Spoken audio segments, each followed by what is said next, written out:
Amén. Dios los bendiga, mis amados hermanos. Amén. Les voy a invitar que tomen su Biblia y vayan conmigo a el libro, el Evangelio según San Marcos, en su capítulo número 7. Gloria sea al Señor Jesús. Marcos, capítulo número 7. Gloria sea al Señor Jesús. Es un texto que ya se ha revisado varias veces. Vamos hoy a entrar en un tema bien hermoso. Gloria sea al Señor Jesús. Bueno, Marcos, capítulo 7, verso 1 en adelante. Vamos a leer. Amén. Amén. Dice la bendita palabra de Dios de la siguiente manera en la versión Reina Valera. Se juntaron a Jesús los fariseos y algunos de los escribas que habían venido ¿de dónde? De Jerusalén. Los cuales, viendo a algunos de los discípulos de Jesús comer pan con manos inmundas, esto es, no lavadas, los condenaban. Porque los fariseos y todos los judíos, aferrándose a qué cosa? Aferrándose a qué cosa? A la tradición. ¿De los qué? De los ancianos. Si muchas veces no se lavan las manos, no comen. Dice la PDT en ese mismo versículo, el 3, los fariseos y todos los judíos no comen sin antes lavarse las manos, siguiendo el ritual tradicional de los antepasados o de sus antepasados. Tengan en cuenta esto que estamos hablando. Sigue diciendo, versículo 4. Y volviendo de la plaza, si no se lavan, no comen. Y otras muchas cosas hay que tomaron para guardar, como los lavamientos de los vasos de beber, y de los jarros, y de los utensilios de metal, y de los lechos. Le preguntaron pues los fariseos y los escribas, ¿por qué tus discípulos no andan conforme a qué cosa?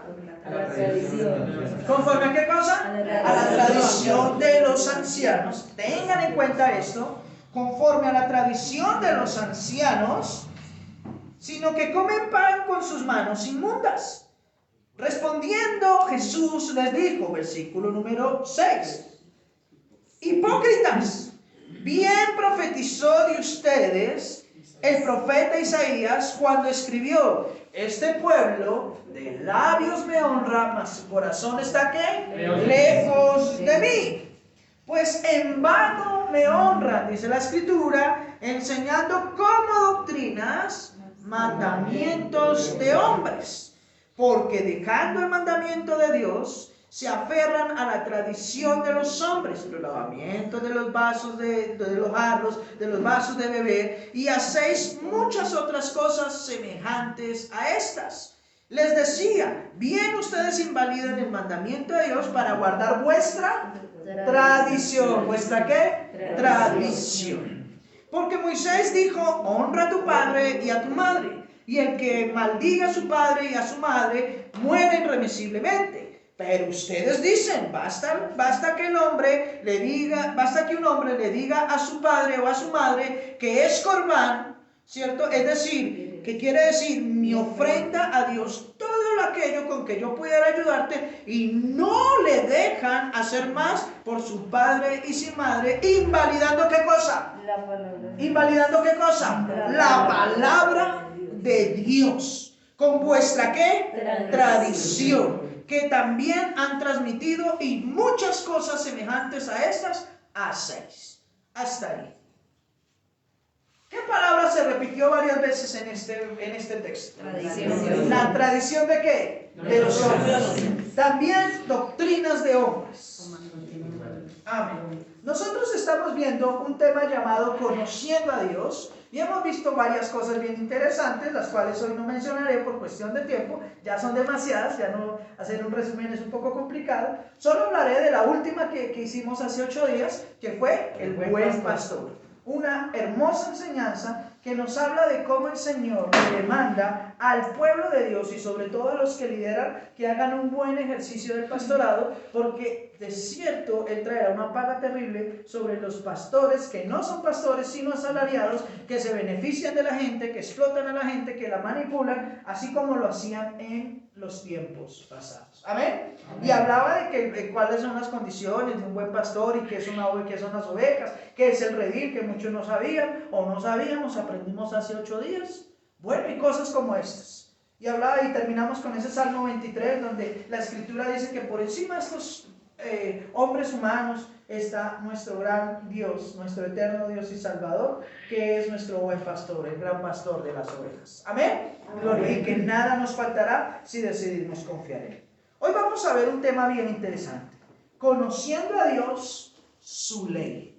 ¿Conociendo a Dios qué? Su ley. ¿Qué es la ley de Dios? ¿Quién me puede decir qué es la ley de Dios? Los mandamientos, dice la hermana Lorena. ¿Quién más? La palabra de Dios. La palabra de Dios, sí, también, muy bien. ¿Qué otra cosa es la ley? Ya lo dijeron, muy bien, sí.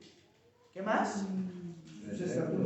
Estatutos, ordenanzas, decretos, ¿cierto? Es la norma que Dios le dio a Israel en los tiempos pasados para que supieran cómo conducirse. Básicamente eso es la ley de Dios. Amén.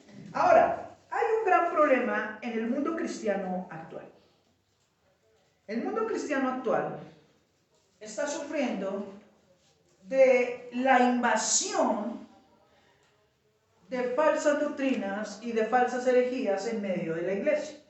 Y una de las que hoy en día está tomando mucha fuerza, ¿cuál es? ¿Cuál creen ustedes que es? Si hablamos de ley.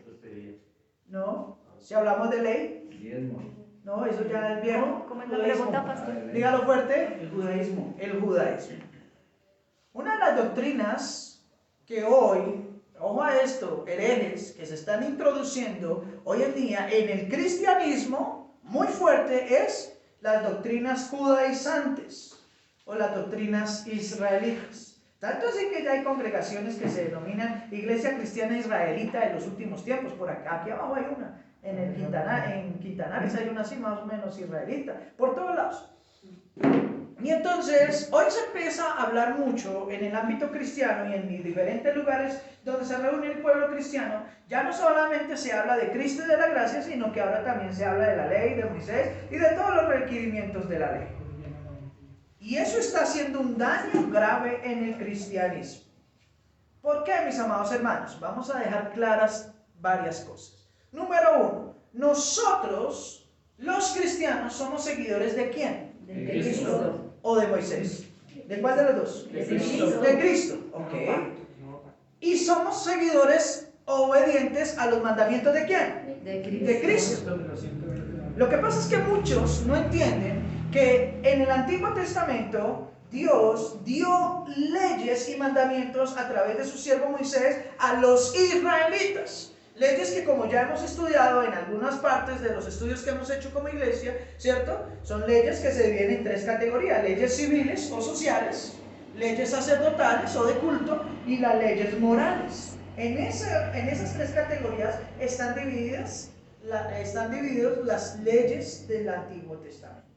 Leyes civiles o sociales que tienen que todo lo que es el parámetro legal, lo que se puede no se hacer, lo que es correcto, lo que es justo e injusto en medio del pueblo, ¿cierto? Las leyes ceremoniales o sacerdotales o de culto, que son las que tienen que ver directamente con el templo de Dios, con los sacerdotes, con los levitas, con los sacrificios, con la adoración. Y están las leyes morales, que son leyes universales, es decir, que cada hombre, no solo en Israel, sino en el mundo entero, puede cumplir perfectamente esas leyes porque hablan no de una religión, sino de la moral del hombre. Leyes como no matar, no robar, no mentir, no adulterar, bueno, todas estas cantidades de cosas. ¿Amén? Amén. En el Antiguo Testamento, en la ley de Moisés, había aproximadamente 613 mandamientos. Más de 600 mandamientos. Entonces, el problema que tienen hoy muchos cristianos es que cuando vienen al Nuevo Testamento y Jesús habla que hay que cumplir los mandamientos, muchos no entienden que Jesús, cuando empezó su predicación y su ministerio, estableció aproximadamente 120 mandamientos para nosotros los cristianos. Por eso es que él dice en San Juan 8, uno de los textos bases de esta serie, Conociendo a Dios, 8:31-32, dice: ustedes serán verdaderamente mis discípulos si guardan, ¿qué? Mis palabras. En otras versiones dice: si cumplen mis mandamientos, si siguen al pie de la letra lo que yo les he mandado. Y en las versiones católicas dice: si son fieles en todo a lo que yo, Jesús, les he ordenado. Y conocerán la verdad, y la verdad los hará libres. Mis amados hermanos, si ser cristiano implicaba obedecer la ley antigua, entonces ¿por qué fueron los mismos judíos los que persiguieron a Cristo? ¿Por qué fueron los mismos judíos los que persiguieron a los apóstoles y a la iglesia? Tanto así que Pablo fue a la cárcel y terminó muerto por órdenes de los judíos que no estaban de acuerdo. Mire, la Biblia nos muestra que los cristianos vivían y predicaban y ejercían conductas diferentes a las de la ley mosaica. Por eso es que Jesús en Mateo capítulo 5, de ahí en adelante empiezan las bienaventuranzas. Él les dice: ustedes escucharon que Moisés les dijo tal cosa, pero yo les digo esto. Jesús trajo nuevos mandamientos, porque Jesús no era embajador de la ley. Jesús era embajador ¿de qué? De la gracia de Dios, del nuevo pacto, que una de las cosas que también ya hablamos en este tema, conociendo a Dios. Ahora bien, la complejidad, y escúcheme bien lo que voy a decir, la complejidad o la dificultad de que hoy en día muchas personas quieran introducir las doctrinas judaizantes o las doctrinas israelitas en sus congregaciones, es que ni ellos mismos saben qué ley es la que están profesando. Me explico. ¿Cuántas leyes han existido en el pueblo de Israel? ¿Quién me puede decir? Los 633. Bueno, hablamos de las 633 de Moisés, ¿cierto? La mosaica. Bueno, aparte de eso, ¿hay más leyes? La fe. ¿Señor? De la fe. Los de la fe son los nuestros. Del pueblo de Israel como tal, de los judíos. Dejemos a los cristianos en un lado.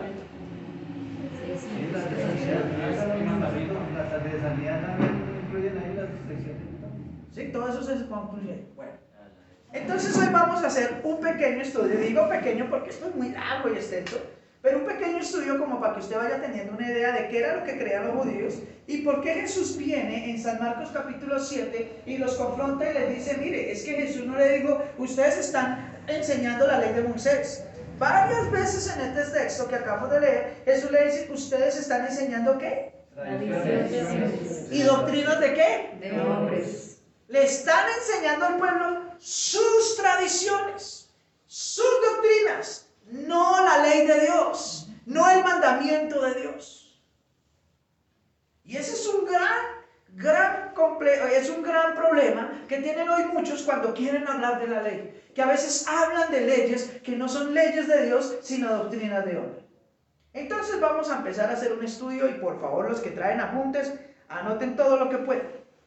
Existen varias clases de ley en Israel.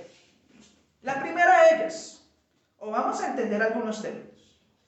La ley original, la que dio Dios a través de Moisés. ¿Cómo se llama en el hebreo? La Torá. La Torá. ¿Cierto? La puede escribir con H al final o sin H al final, eso depende de la gramática. La Torá. ¿Qué es la Torá? Son las instrucciones, son las ordenanzas, son los requisitos que Dios le dio al pueblo de Israel en tiempos pasados por medio de su siervo Israel. Es decir, las 613 leyes o mandamientos que, señora, de su siervo Moisés, gracias, ¿cierto? De su siervo Moisés. Es decir, las 613 leyes o mandamientos de los que estábamos hablando hace un momento, que se dividen en leyes civiles, sacerdotales de culto o leyes morales. Amén. Gloria sea al Señor. Y esas leyes están consignadas en los 5 primeros libros de la Biblia, que se conocen teológicamente como el Pentateuco, es decir, Génesis, Éxodo, Levítico, Números y Deuteronomio. Esos, mis amados hermanos, son los 5 primeros libros que se consolidan como la Torá. El primer libro habla de la historia de la creación, de la historia de la genealogía de los hombres, de la maldad que entró al mundo, y los otros 4 libros se enfocan ya directamente en el pueblo que Dios escogió y apartó de ese mundo para enseñarles sus leyes y para que vivan de una manera diferente a ese mundo que se ha pervertido. Eso es lo que enseña la Torá. Entonces son las instrucciones, mandamientos, ordenanzas, ¿cierto? Doctrinas y conducta de vida que Dios ordenó por medio de Moisés al pueblo de Israel. Escuche bien, al pueblo de Israel, a nadie más. Ningún otro pueblo en esa época o nación vivía bajo estos parámetros, solo los israelitas. Seguimos. Hay otra clase de ley o división que se llama la Tanaj. La Tanaj, con J al final. ¿Qué es la Tanaj? La Tanaj, con J al final. La Tanaj. ¿Quién sabe qué es la Tanaj? El Antiguo Testamento. Muy bien, hermano. El Antiguo Testamento. La Tanaj es la compilación de los escritos hebreos del Antiguo Testamento. Es decir, es el libro por excelencia de Israel. Es decir, es la Biblia de ellos. Ellos no consideran el Nuevo Testamento como parte de sus escritos. Por eso, cuando usted habla con un judío, ellos nunca van a decir, es que el Antiguo Testamento no, porque si ellos dicen Antiguo Testamento, quiere decir que ellos dan por sentado que hay uno nuevo. Entonces ellos no dicen Antiguo Testamento, sino dicen la Tanaj. La Tanaj. ¿Qué quiere decir? La ley y los profetas. La ley, los 5 primeros libros de la Biblia y el resto de libros que hablan de los profetas y la historia de Israel. 39 libros que se dividen precisamente en la ley, que es la Torá, ya la vemos, ¿cierto? Los 5 primeros libros. Luego en todos los escritos de los profetas, que en hebreo es Neblin, con M al final, Neblin, ¿cierto? Y luego otros libros que consideran como escritos porque no son ni ley ni son profetas, sino son escritos, por ejemplo, los que nosotros conocemos como los libros poéticos o sapienciales, ¿cierto? Esos son los escritos que se llaman en hebreo Ketuvim, los Ketuvim. Entonces, la Tanaj está compuesta de la Torá. No sé si voy muy rápido, hermanos, para los que van anotando, ¿cierto?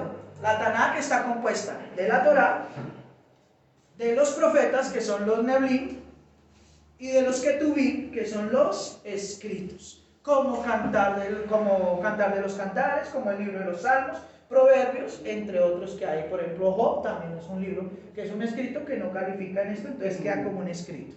¿Amén? Esa es la Tanaj. Esa es la base escrita. Ahora bien, lo que hasta este momento yo he mencionado es todo lo que está escrito, lo que Dios dejó escrito para el pueblo de Israel. Y esa es la ley y los profetas, la que nosotros tenemos en nuestras Biblias como el Antiguo Testamento y que fue inspirado, ¿por quién? Por Dios. Muy bien. El problema es que en Israel, desde tiempos antiguos, y cuando Jesús llegó y predicó en esta época, ya había otra clase de ley. Ya no estaba solo la ley escrita, escuchen bien, la ley escrita es la de Moisés, sino que había otra clase de ley. Una clase de ley llamada la ley oral. ¿Cómo se llamaba o cómo se denominó esa clase de ley oral? El Talmud, con D al final. El Talmud. El Talmud, mis amados hermanos. Para los que no toman apuntes, por eso es importante traer y anotar, mis amados hermanos. ¿Cierto? El Talmud. Díganlo cómo era. ¿Esa era la ley de quiénes? De los rabinos. Muy bien, hermano. ¿Qué era el Talmud en sí? El Talmud, mis amados hermanos, escuche bien, son las discusiones rabínicas de los maestros de la ley sobre las leyes judías, sobre las tradiciones, costumbres, historias y leyendas del pueblo de Israel. Vuelvo y lo repito. ¿Qué era el Talmud? Es un compendio de enseñanzas orales que sí, luego quedaron registradas también en libros, ¿sí?, que hablan o enseñan acerca de las discusiones rabínicas sobre leyes judías, sobre las tradiciones, sobre las costumbres judías, sobre las historias y las leyendas de Israel. debemos resaltar y enfatizar claramente que estos textos ya no fueron inspirados por Dios. Todo esto empezó como a raíz de ¿qué? Discusiones rabínicas. Los maestros de la ley empezaron a discutir sobre las leyes, sobre las costumbres, sobre, bueno, muchas cosas que ellos hacían como comunidad, aparte de la ley mosaica, y entonces crearon otra clase de ley, que es el Talmud.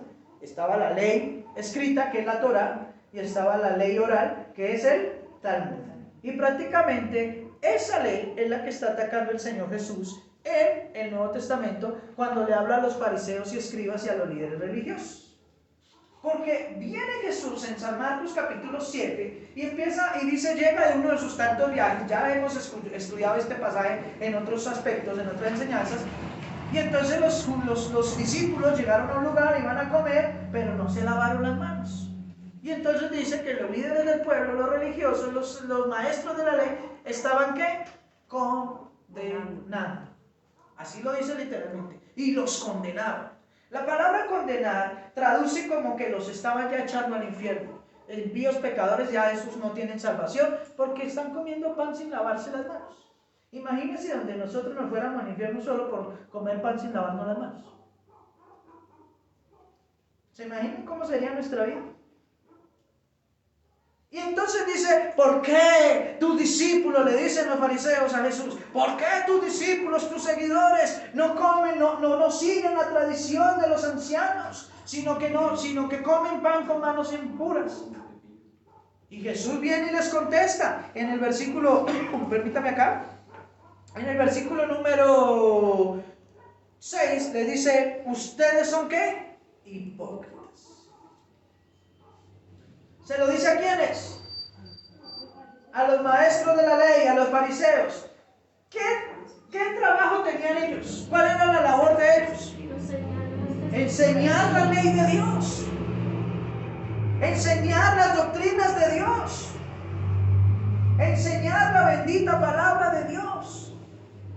Pero Jesús se encuentra con hombres que habían hecho a un lado la palabra de Dios, la que estaba escrita, y ahora le daban más importancia a lo que ellos creían, a lo que ellos consideraban, a lo que ellos habían disertado y creían que era así, y condenaban a la gente no por la palabra de Dios, sino por las tradiciones y doctrinas de hombres que ellos se inventaron. Porque en este punto de la historia el Talmud ya existía, la ley oral ya existía. Y contra eso fue lo que combatió Jesús. Y por eso cuando ellos le hablaban de ley a Jesús, muchas veces los debates que tuvieron con Jesús sobre el día de reposo, sobre la sanidad y sobre la venida del Hijo del Hombre, sobre el Mesías y sobre todas estas cosas, el problema es que ellos lo hacían basado en sus doctrinas, en su manera de entender la ley. Y Jesús siempre les debatía y les decía, no, mira, la ley no dice eso, la ley dice esto, esto y esto. Ustedes son los que están enseñando mal. ¿Se acuerdan cuando iban a apedrear a la mujer en San Juan 8? ¿A la adúltera? No, es que la ley dice que hay que matarla a pedradas. Sí, claro, eso dice la ley. Pero entiéndanlo, papito, todos estamos en pecado, así que todos deberíamos estar allá siendo lapidados. ¿Sí se da cuenta? Cuando hablaban del día de reposo, no es que usted no puede sanar en un día de reposo. Qué pena, ustedes van y si un burrito suyo que era un bien preciado en esa época, era la moto o el Hyundai de ellos en esa época, se les quedaba por ahí un hueco en un día, y ustedes van y lo sacan. Ustedes van y lo sacan. Y ahora yo soy el malo porque hago una sanidad en un día de reposo. Ese es el concepto que ustedes tienen de la ley.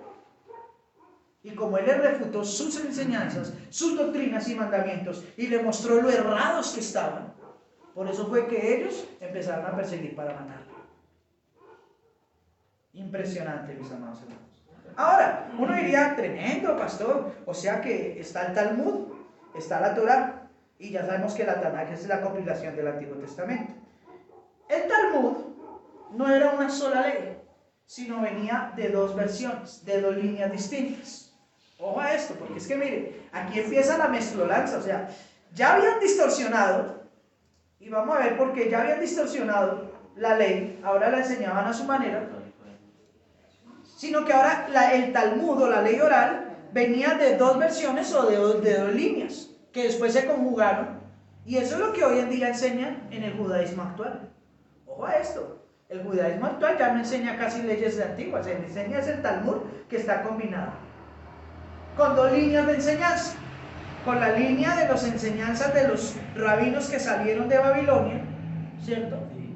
El Talmud de Babilonia, y tiempos más adelante, en tiempos ya cristianos, se hizo una nueva revisión del Talmud, pero en Jerusalén, y salió el Talmud de Jerusalén. Hoy en día, las dos líneas del Talmud, es decir, las dos líneas de enseñanzas y doctrinas y tradiciones de hombres, están mezcladas y forman lo que hoy se conoce como el Talmud judío.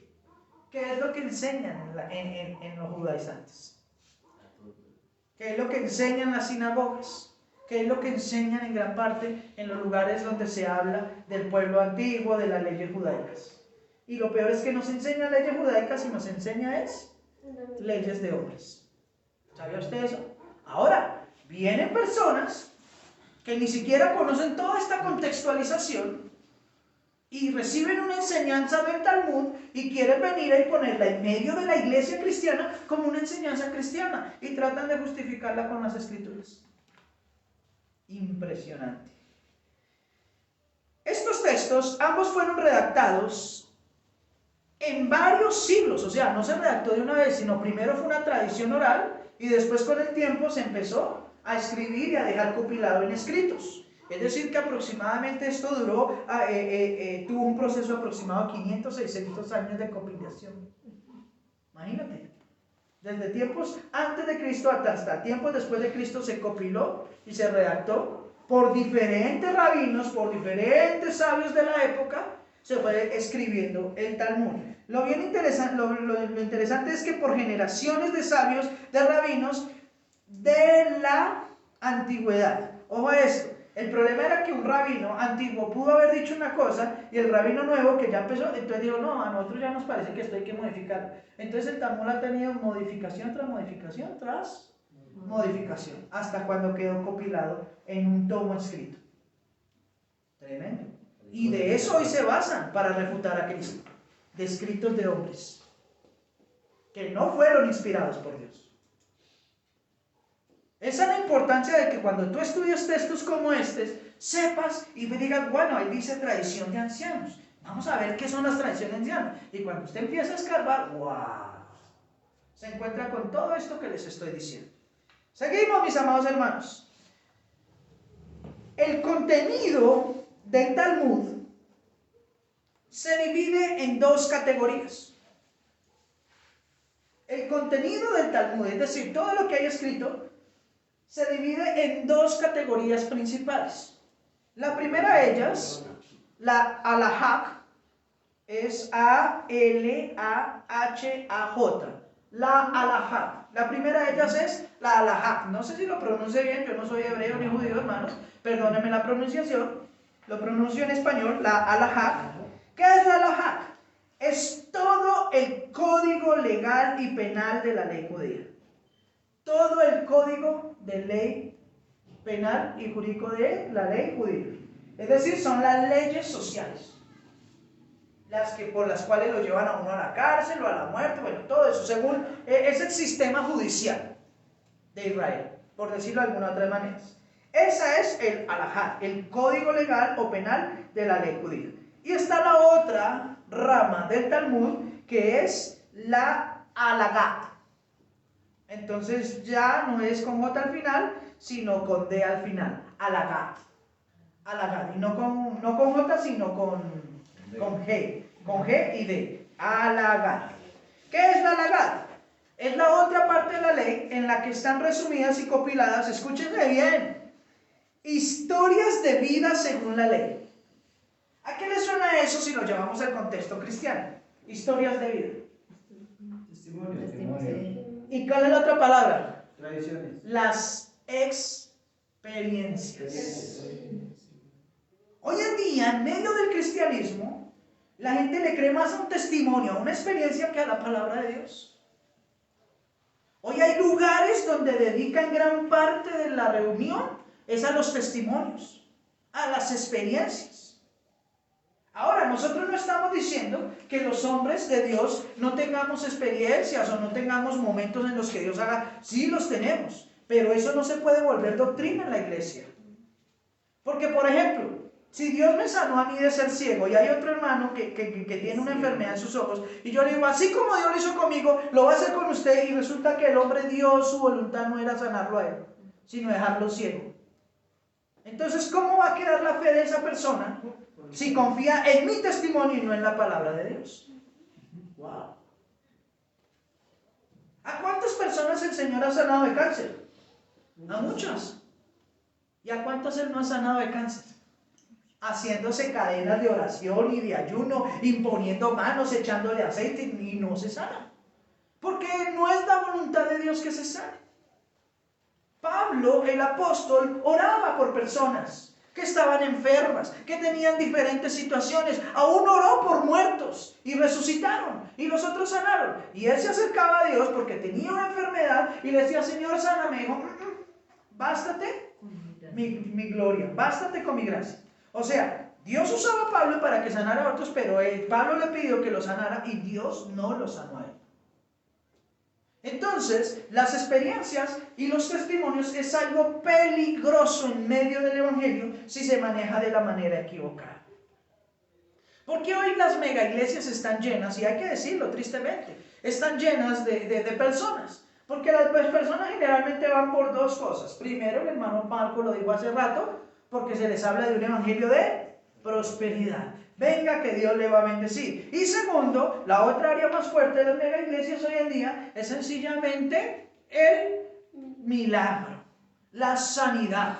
Y entonces para eso recurren muchas veces y contratan gente para que digan mentiras, y porque eso está testificado. Esto no lo estoy inventando, usted puede entrar. Mire, solo en internet hay varios videos de una señora que en distintos lugares y en distintas iglesias, en distintas épocas, la misma señora con la misma enfermedad siendo sanada lo mismo. Es una señora que llega con su brazo así como recogido, con una bola acá, y entonces empieza un pastor a orar, y pues empiezan a orar y a echarle agua, y poco a poco, hasta que el brazo se le cuadra. Y todo el mundo, y tú ves el video y dices, wow, el poder de Dios. Hasta ahí todo sería genial. El problema es que tú vas y ves otro video en otro lugar, con otro pastor, con otra, a la misma señora, a la misma. Eso está, si más adelante yo le doy los links para que busquen, porque hay pastores que ya han hecho el estudio de esto. A la misma señora, llega igual, y empieza el pastor allá, ¡ay, milagro! Y entonces los pastores dicen, venga, ¿y cómo así? ¿Fue que la primera vez no sirvió? ¿Volvió y le dio lo mismo? Y por si las moscas, vuelve y muestran a la misma señora en otro lugar, en otra iglesia, con otro pastor, lo mismo. Y gloria a Dios. Gente que solo hace actos y es contratada para engañar a los incautos. ¿Qué es más importante? ¿Que Dios sane un área física de nuestra vida o que Dios nos dé salvación? A muchos Él sanó, pero a muy poco le digo, ven porque tu fe te ha salvado. ¿Se acuerdan los 10 leprosos? Todos fueron por sanidad. ¿Fueron sanos? Sí. Y ellos hubieran podido ir a decir, no, mire, Cristo me sanó, pero siguieron en el mundo. Pero solo uno de ellos se devolvió. De los 10, uno se devolvió. Y dijo, venga Señor, y bueno, lo buscó. Y cuando ese volvió, Jesús ya no le dijo que era sanado, sino tu fe te ha salvado. 10 recibieron sanidad, 1 recibió salvación. Entonces, las experiencias, mis amados hermanos, es algo delicado. ¿Las podemos tener? Bien. ¿Las tienes? Guárdalas para ti mismo. Cuando usted le vaya a compartir a otro, no le diga, no, mire, es que Dios a mí me sanó, Dios a mí me... No. Dígale, no, mira, la palabra de Dios dice esto. Si crees, se la sabe. Ah, mi esposo. La palabra de Dios dice que por la conducta tuya puede llegar a ser salvo. No le diga que porque a otro le pasó, entonces a él le va a pasar. Porque acuérdese que la voluntad de Dios es distinta para todos en muchas cosas. En lo que Dios a mí me puede estar bendiciendo, a otro le está diciendo que no. O en lo que a Dios otro bendice, a mí me puede estar diciendo que no. Y eso es terrible, porque cuando hay gente que recibe bendiciones, quiere testificar de las bendiciones, y entonces el que no recibe esas bendiciones o esos milagros, se siente rechazado, excluido, menospreciado. Yo no le importo a Dios, yo no le importo a nadie, o definitivamente yo soy una inmundicia, un pecador inmundo, que no merezco nada. Y entonces lo que hace es uno generar en ellos son raíces de amargura, y hasta apartarlos de la vida cristiana. Pero esto no es nuevo. Esto ya pasaba en el Talmud. Esto ya pasaba en las tradiciones judaicas. Ya los fariseos y escribas, en vez de enseñar el bendito consejo de Dios, la palabra de Dios, estaban enseñando el alajat, historias de vida. Estaban enseñando sus experiencias. Y aparte de que enseñaban las experiencias de vida, les daban un contexto exegético. Es decir, vamos a hacerle, al hermano Marco le pasó una experiencia de vida tremenda. Vamos a hacerle la exégesis para ver cómo aplica Dios en todo eso, ¿cierto? Vamos a hacerle un marco homilético, porque dice aquí que era homilético. También le daban un marco histórico. O sea, le daban una importancia tan impresionante. Y se olvidaron ¿de qué? De la ley de Dios. Versículo 6 de San Marcos 7 dice: hipócritas, bien profetizó de ustedes Isaías, como está escrito, este pueblo ¿de qué? De labios me honra, mas su corazón está lejos de mí. ¿Por qué está lejos de mí el pueblo de Dios? O esta gente, porque enseñan como doctrinas, ¿qué cosa? Mandamientos de hombres. ¡Wow! Porque dejando el mandamiento de Dios, se aferran ¿a qué cosa? A la tradición ¿de quién? De los hombres. Wow. Ahora sí entendemos el peso de estas palabras en este pasaje. Impresionante. Ustedes se desviaron, dejaron la verdadera ley y ahora tienen un reguero de leyes y hacen un sancocho de todas ellas, una mezcla de todas ellas. Eso era la alajá, mis amados hermanos. Ahora bien, el Talmud, estas son las dos categorías. Escuchen bien, las dos categorías del Talmud. Pero el Talmud, lo dijimos al principio, eran las discusiones y debates de los rabínicos sobre diferentes áreas de la ley y de la vida judaica. Y entonces el Talmud es el resultado, escuche bien, de dos líneas doctrinales. La primera de ellas era el Mishnah. Mishnah, M-I-S-H-N-A, Mishnah. ¿Qué era el Mishnah? Era el escrito o eran escritos que explicaban todas las leyes doctrinales de Israel. Eran escritos elaborados por sabios, por eruditos, por rabinos, donde se explicaba textualmente cada una de las leyes de Israel. Es decir, tomaron los 613 mandamientos de la Torá y les hicieron una explicación a cada uno. Esa era la Mishnah. Ahora bien, si se hubieran basado solo en esto, yo creo que el Talmud hubiera sido muy bueno.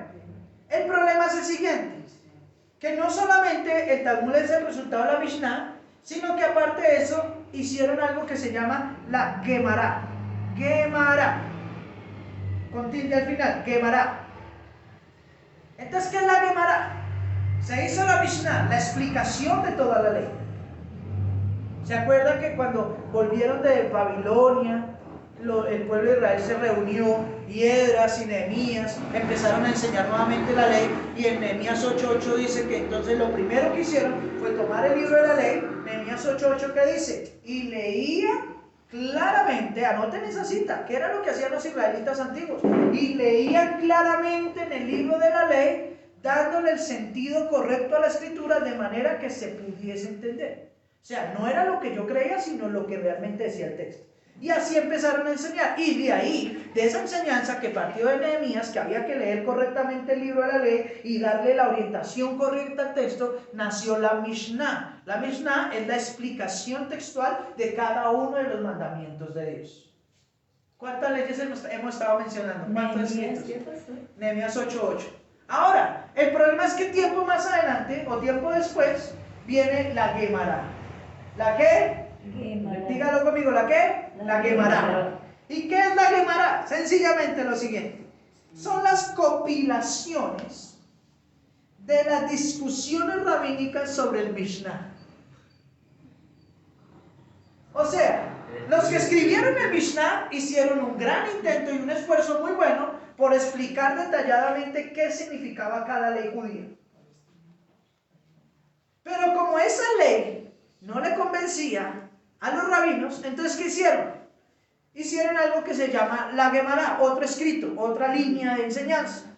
Y la Gemara es decir, que ellos se reunieron durante mucho tiempo en muchas reuniones y empezaron a redactar escritos donde se copilaban esos escritos llamados Gemara las discusiones rabínicas sobre el Mishnah y las conclusiones que ellos dieron sobre eso. Es decir, sí, puede que la ley diga esto, pero para nosotros es esto y esto y esto. Y entonces, ¿qué hicieron con la ley? La torcieron. La conclusión de ellos fue, vamos a aceptar lo que nos conviene y lo que no nos conviene lo acomodamos. Esa es la Gemara. Y el Talmud es el resultado de estas dos líneas de enseñanza. ¿Qué tal? Entonces cuando alguien viene y dice, oh, es que hay que guardar el sábado y hay que... Mire de dónde viene todo ese asunto. Aunque te mencione la Biblia, mire de dónde viene toda esa corriente doctrinal. Por eso es que los judíos no podían ser salvos. Porque ya habían distorsionado impresionantemente la ley. No podían cumplir la sola ley de Moisés. Ahora mucho menos toda esta mezcolanza que tenían. Impresionante. Ahora bien, no contentos con toda esta línea de enseñanza, ahora pasa algo bien interesante. Viene más y peor.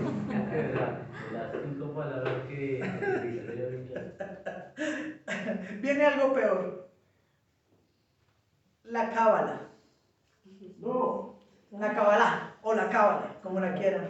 O el Zohar cábala. Bueno, no vamos a hablar del Zohar, eso ya es otro asunto. La cábala. No contentos con haber distorsionado la ley y empezar a enseñar doctrinas de hombres, ahora quisieron profundizarse espiritualmente en las leyes de Dios y en los conceptos que ellos mismos habían creado. Y nace otra línea de enseñanza en el judaísmo llamada la cábala o Kabbalah, según la pronunciación. ¿Qué es la cábala en una sola frase? Es la interpretación mística de la ley. Ojo a esto, ¿la interpretación qué? Mística de la ley. Ojo, porque esto es lo que le enseñan hoy a los judíos. Escuchen bien, esto lo enseñan en las sinagogas judías. Así que si usted hoy viene y me dice, no, pastor, es que mire, yo creo esto porque un judío a mí me dice, ay, hermano, estamos graves. Para usted tiene más peso lo que un judío que no ha entendido el Evangelio de Jesucristo. Él tiene más peso él que lo que dice Jesús, que lo que dice la gracia de Dios. Ahora entienden por qué es tan peligroso que estas doctrinas y corrientes doctrinales empiecen a entrar en la iglesia. Ya varios líderes cristianos en sus diferentes páginas y eso han hecho anuncios muy fuertes sobre el peligro de esto y sobre todo lo que viene a continuación, la cábala. Porque la cábala es el estudio o la interpretación ¿qué? Mística. ¿Se acuerdan que varias veces en algunas reuniones nosotros siempre decimos que ojo con las interpretaciones místico-mágico-maravillosas? Porque hablan de todo eso. Hablan de la magia, hablan de ocultismo, hablan de profundizar en cosas que ya no le competen a los hombres, sino a Dios. Numerología y otras cosas. A todo le quieren encontrar el sentido espiritual. El problema es que hoy llegan pastores a hablar de numerología, gracias Pastor Jorge Robinson, a hablar de numerología en la iglesia. No el chance, sino numerología. Es que el número 7 representa esto y el número 12 representa... Y empiezan a darle a la gente, uy, wow, maravilloso, no sé qué, y no saben que eso viene de un alineamiento doctrinal judío que está rayando con el ocultismo. Y hoy se enseñan como verdades bíblicas en los púlpitos. Lástima por los que hoy no vinieron. Créame que se están perdiendo una gran enseñanza. Así es.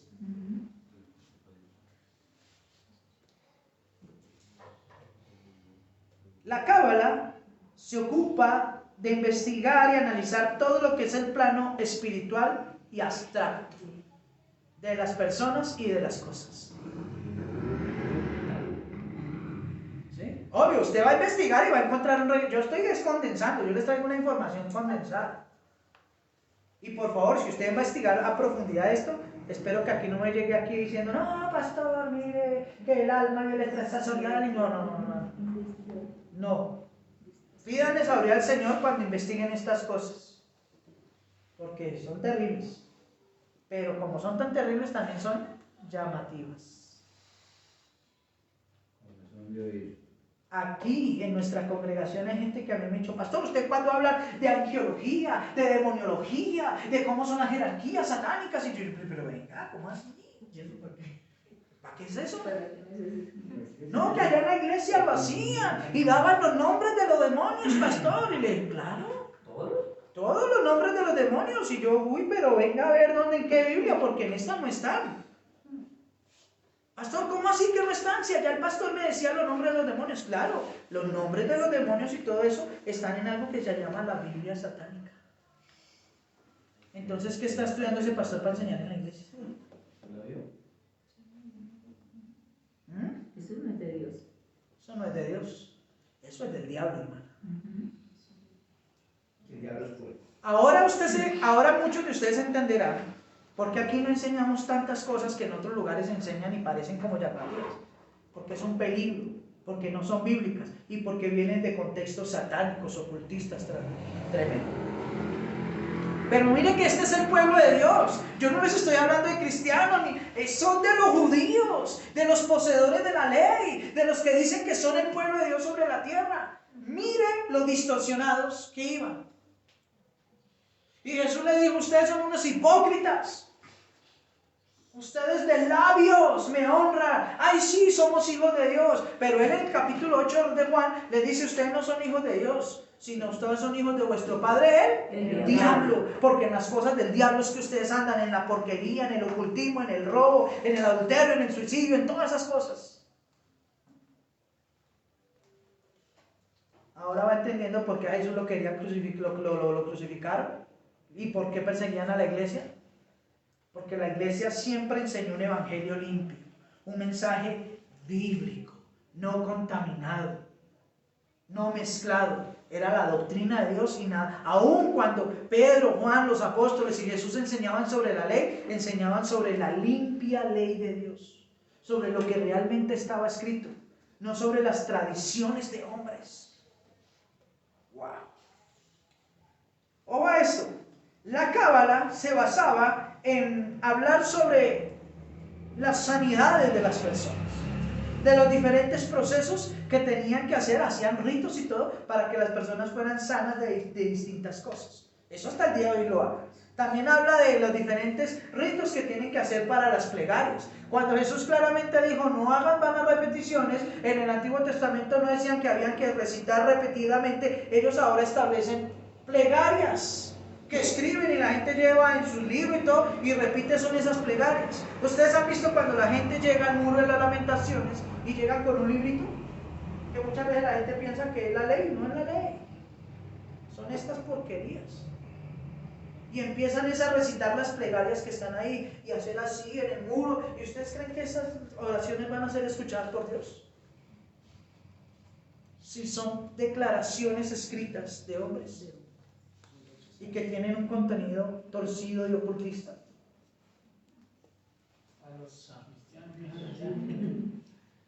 Yo quiero ir a Israel y los rabinos, y la gente ve la foto de los rabinos con sus sombreros, sus barbas, y le parece algo tan bonito. Que ahí había un video que decía que la iglesia quiere llegar a las danzas hebreas, ¿sí? Y pusieron un video de las reuniones de allá y todos los rabinos en semejante after party, hermano, con organeta, con música trance y bailando y todo. Pero, y uno dice, pero ¿y si estas son las danzas hebreas? Y les estoy hablando del Israel actual. Y usted lo puede investigar. Claro, es que usted cuando ve danzas, cuando busca danzas hebreas, claro, usted se imagina las danzas de la antigüedad y la gente reunida y con gozo y cantando. No, ahora es una distorsión total. Hoy adoran más a la ciudad de Jerusalén que al mismo Dios. Hoy adoran más ese muro de lamentaciones que al Rey de la Gloria, que al Creador del universo. Y los cristianos siguen pensando que ellos son lo mejor del mundo. La capital mundial del homosexualismo está en Israel. Tel Aviv, la capital de Israel, es la capital mundial del homosexualismo. No le dieron la gloria a Dios. No le dieron la gloria a Dios, Romanos, ¿cierto? Capítulo 1. No le dieron la gloria a Dios, sino le dieron el culto a los ángeles, a los hombres, a los animales. Se cometieron aberraciones, hombre con hombre, mujer con mujer, todo eso es. Cosas corruptibles. Pero la gente sigue pensando lo mejor de Israel. Ahora, la escritura dice que ellos van a ser restaurados, claro. Pero la restauración tiene su costo. Estos israelitas corruptos que tuercen las leyes, que avalan el homosexualismo y lo tienen allá como lo mejor del mundo, son los que van a montar el anticristo al poder. Son los que van a construir el templo no para Jesucristo, sino para que entre el anticristo, la presencia física de Satanás en el mundo, a gobernar sobre ellos. Y lo van a venerar y lo van a honrar. Por eso las corrientes judaizantes son tan peligrosas. Porque las corrientes judaizantes empiezan con cosas, ay, no diga Jesús, diga Yeshua. Ay, no diga Dios, diga Elohim. Venga, es que yo hablo ese español, yo no hablo por allá. ¿Sí?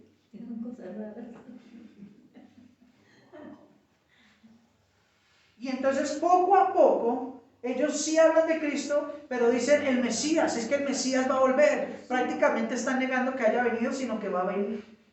Y que lo están esperando. Y en muchos lugares ya le están diciendo que hay que salir de las ciudades y todo eso, porque hay que esperar la venida del Mesías que ya está pronto a venir. Y el que está pronto a venir y a surgir al mundo, según las Escrituras, no es el Mesías, es el Anticristo. Y las doctrinas judaizantes son una rama teológica en el mundo y religiosa que va a preparar todo el andamiaje para el Anticristo, avalándole hasta la homosexualidad. Así que no se le haga raro. Esto no es doctrina lo que voy a decir. No le haga raro que el tipo sea un homosexual, el que suba. Si la capital de Israel es la capital mundial del homosexualismo, y de allá es donde va a gobernar. Señor, La Biblia dice no hará caso del amor de las mujeres. no hará caso del amor de las mujeres. Eso dice la Escritura sobre el Anticristo. Pero no obstante con esto, también dice que la Cábala enseña cosas más profundas. Da enseñanzas completas sobre la invocación de ángeles. Pero como ciertamente si ellos invocan un ángel, no va a venir un ángel del Señor porque eso no es permitido. Entonces imagínense quién se les presentará si se les llega a presentar. Un demonio. Y aquí empieza la corriente más peligrosa, porque empiezan a hablar de invocación de ángeles y le enseñan a la gente bajo rituales y todo. Escuche, estoy hablando de rituales, algo que no debería estar pasando en el pueblo de Israel. Rituales para que aprendan a invocar ángeles y a tratar con ellos. Los fariseos y escribas actuales. No contento con esto, dirá el hermano Marco, más. No contento con esto, existe algo que se llama la cábala muy profunda. O sea, como que llegó al sótano, pero llegó a lo profundo, pero lo profundo tenía sótano, ¿cierto? Tenía otro nivel abajo, más profundo.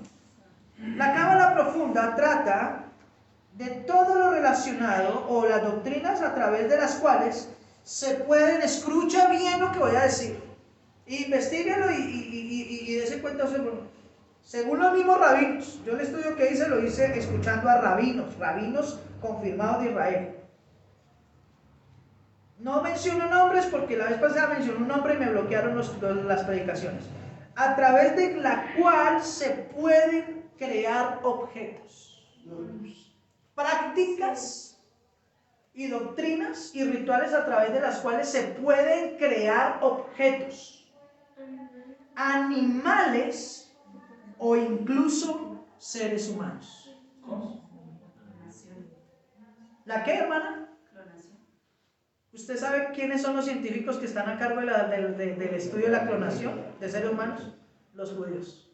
Científicos judíos. ¿Que practican qué cosa? La cábala. No, pues allí de que el hogar, y, o sea, es el hogar de la y las corporativas de investigación y desarrollo referencial al silicón, la silicón. Exacto, pero ahí están metidos, es puros científicos, porque la tecnología más avanzada de salud y de tecnología hoy en día está en Israel. Inclusive la tecnología militar, el mayor avance militar está en Israel. Ahora bien, ahora cuidado, ustedes obviamente pueden investigar esto con mayor profundidad en sus casas. Vamos porque el tiempo se nos va pasando, mis amados hermanos. No importa. ¿Sí? Pues yo sé que a usted no le importa, pero vamos a avanzar. ¿Listo?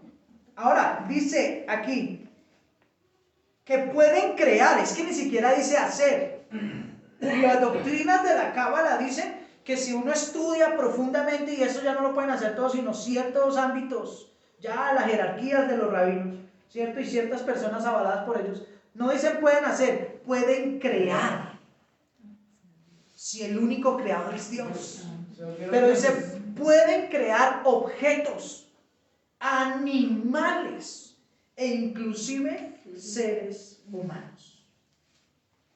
Y ojo, porque aunque nosotros no vamos a profundizar en esto, pero sí hay pastores y líderes cristianos en el mundo que han hecho un estudio muy profundo de esto, y ellos afirman que el anticristo va a ser una mezcla entre lo genético, lo robótico puede ser también, o sea, ya una aberración como tal de lo que se puede hacer en este mundo. La Biblia lo llama la bestia. La bestia, por eso lo llama la bestia.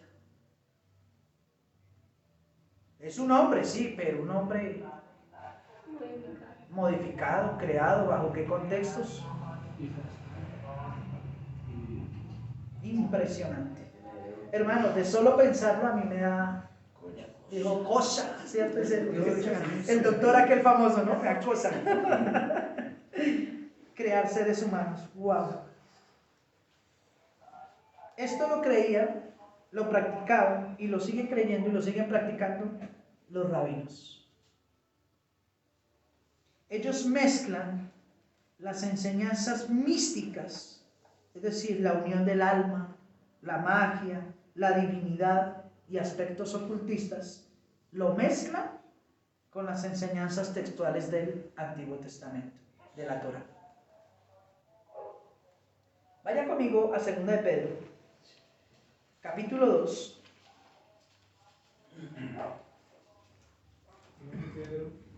Segunda de Pedro, capítulo 2, versos del 1 al 3.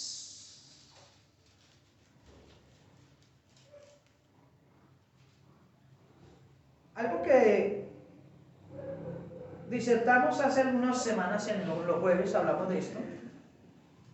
Voy a leer solo los 3 primeros versículos.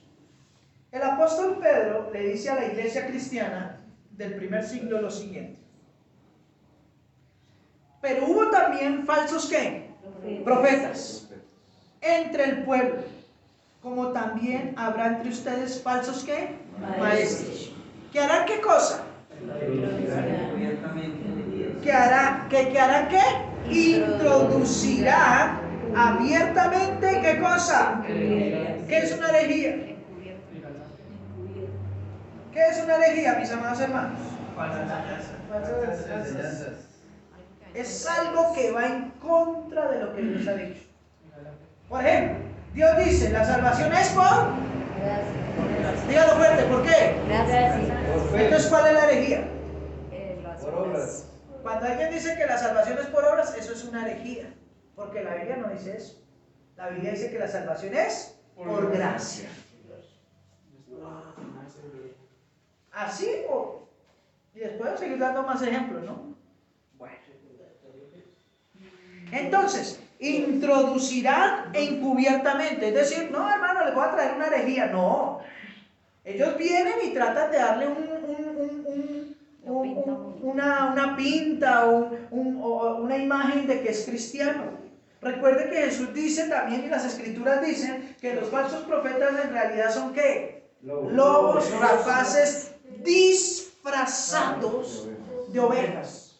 Dice que tendrán apariencia de piedad, pero por dentro son ¿qué? Lobos rapaces, que no perdonarán al rebaño. Eso dice la escritura.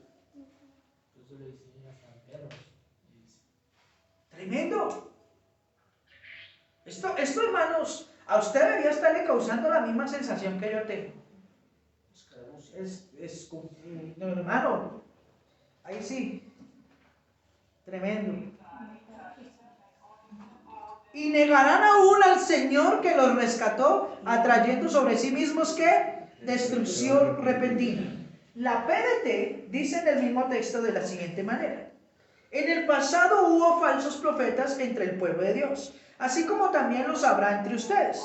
Sin que ustedes se den cuenta, escuchen bien, sin que ustedes se den cuenta, ellos les darán falsas enseñanzas que los llevará a ustedes ¿a qué cosa?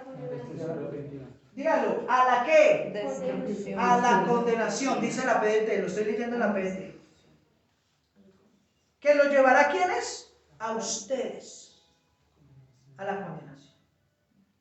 Aquí, con este texto, les quiero aclarar algo. Muchas veces se me ha preguntado, pastor, yo sé que hay iglesias que enseñan mal y falsos profetas y todo, pero la gente que está ya metida es salva, ¿puede ser salva? Mientras siga allá, no.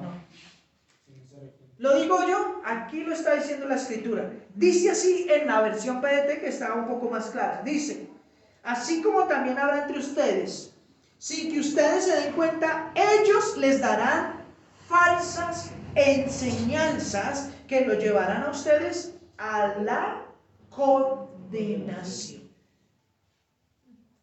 Es decir, que todo hombre y mujer, por muy buena gente que sea, por mucho que ame al Señor, por mucho que ore, ayune y haga todo lo que quiera, mientras siga en un lugar hereje, la escritura dice que está condenado. Porque es que la escritura dice, mis amados hermanos, que la gente se va a condenar o no, es por rechazar o aceptar la palabra de Dios. Pero la verdadera palabra de Dios, impresionante. Dice, se atreverán, en la PDT, versículo 1, apenas voy en el 1, se atreverán incluso a negar al mismo Señor, quien fue quien pagó el precio de su libertad. Pero al hacerlo, ellos mismos atraerán su rápida destrucción. Muchos seguirán la conducta indecente de ellos, y por culpa de ellos habrá quienes hablen mal del camino de la verdad. Tremendo. ¿Cómo lo dice la Reina Valera? La Reina Valera dice, el versículo 2, y muchos seguirán sus disoluciones. Yo cuando di la enseñanza a falsos profetas y falsos maestros que están registrados en el canal, ¿cierto? Hablaba de qué eran las disoluciones. ¿Qué es una disolución? Una disolución es fácil, se lo voy a presentar así. Los refrescos en polvo, ¿cierto? Los abre uno, los echa con agua y los mezcla y los disuelve y eso da como resultado otra cosa, ¿cierto? Una bebida en ese caso, ¿sí? Pero esa bebida ya ha sido ¿qué? Adulterada, porque está ¿qué? Mezclada. El agua pura ya no es pura, porque ahora está mezclada con químicos, con un poco de cosas. Lo peor es que hay veces se mezclan 2 o 3 o varios productos en uno. Cuando la palabra en la Reina Valera dice, y muchos, dice aquí versículo 2 de 2 de Pedro capítulo 2, muchos seguirán sus disoluciones. Es decir, que los falsos profetas, los falsos maestros, tanto en Israel como en la iglesia, ¿Qué hacen con la palabra de Dios? La mezcla. Meten un poquito de palabra, claro, le dicen, hermanos, vamos a la Biblia, pasaje tal. Entonces, imagínense aquí un vaso, ¿cierto? Un vaso de agua pura. Vamos a la Biblia, ahí está la palabra de Dios, el agua pura. Y entonces la gente dice, claro, me mencionaron la Biblia, tiene que ser de la Biblia. Y empiezan y le enseñan, le meten humanismo, le meten prosperidad, le meten ocultismo, le meten todo y empiezan a hacer la mezcla y dan una super enseñanza según ellos. Y dice la escritura aquí, y muchos seguirán sus disoluciones. Y muchos van a seguir y creer fielmente en estas enseñanzas que están mezcladas, que están adulteradas. Por eso el mismo apóstol Pedro dice, ustedes deben desear como niños recién nacidos la leche espiritual no adulterada. Wow. Alguno me dirá, pastor, ¿y cómo hago para diferenciar una cosa de la otra? Acuérdense que hace unas semanas atrás dimos 2 enseñanzas tituladas Revelación. Y ahí mismo dimos cuenta que la escritura dice que Dios no le va a dar a todos que entiendan esto.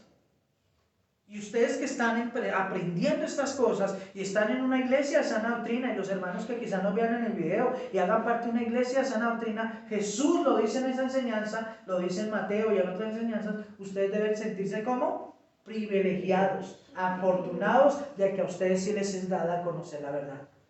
Porque esta gente sigue en sus desilusiones y van derechito todos para el infierno porque están ¿qué? Ciegos, imposibilitados para poder ver la verdad escritural.